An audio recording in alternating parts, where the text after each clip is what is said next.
Alex, thank you. A brutal murder caught on camera. A father shot in his own home. It's been 2.5 years, and now his family is reaching out to Eyewitness News for help.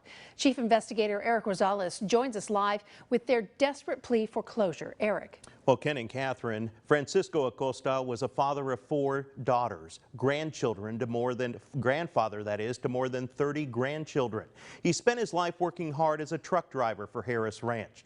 Although his murder was caught on surveillance cameras, finding the person responsible has been a mystery Francisco's family hopes you can help solve. When I looked up to see my husband, they had shot him in the head. January 29th, 2017 is a date that will forever live in the heart and mind of Rachael Acosta and her family. Yeah, it was the worst nightmare in my life. Her husband, 68-year-old Francisco Acosta, had just returned home from the hospital after surviving a massive heart attack. He was resting on the couch in the living room with his daughter Leticia when shots rang out from the street. And I started yelling for my mom to get down. I would look and I could see little lights hitting my walls, just like little firecrackers hitting my walls. I started pushing my dad towards the end. My mom dropped to the ground, but by the 3rd or 4th bullet, that's when it hit my father in the head. I remember I threw myself down on the ground and I felt something real warm hit me right here. When I looked, it was blood all over my blouse and my pants. When I looked up to see my husband, they had shot him in the head.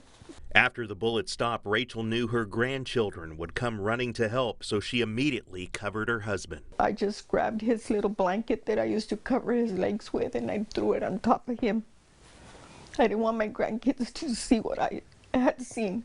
I blame myself because if I could have pushed him down fast enough from the bed, maybe I could have saved his life. Surveillance cameras captured the drive-by shooting. You can see the shooter pull up in a white SUV, pull out a weapon, and fire at least 6 shots into the home. Fresno County deputies say it's still an open case. They have a person of interest.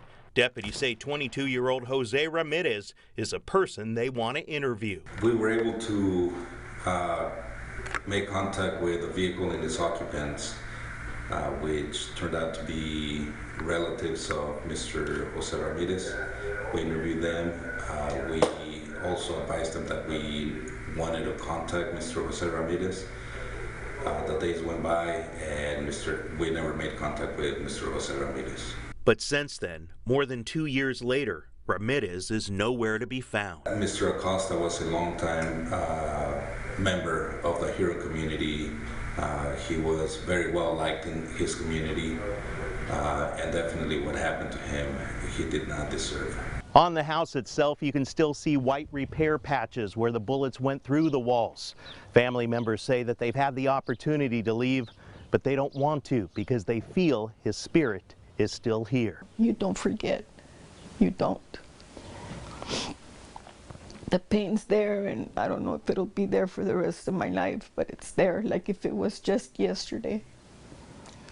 Deputies say Mr. Acosta was not the intended target. 2 of his grandkids might have been. Anyone with information on the case is urged to call the Fresno County Sheriff's Office and ask for Detective Jose Diaz at 559-600-8204. Ken and Catherine. Boy, absolutely heartbreaking. Absolutely, poor family. It was very, very difficult to hear that story coming out of their mouth. And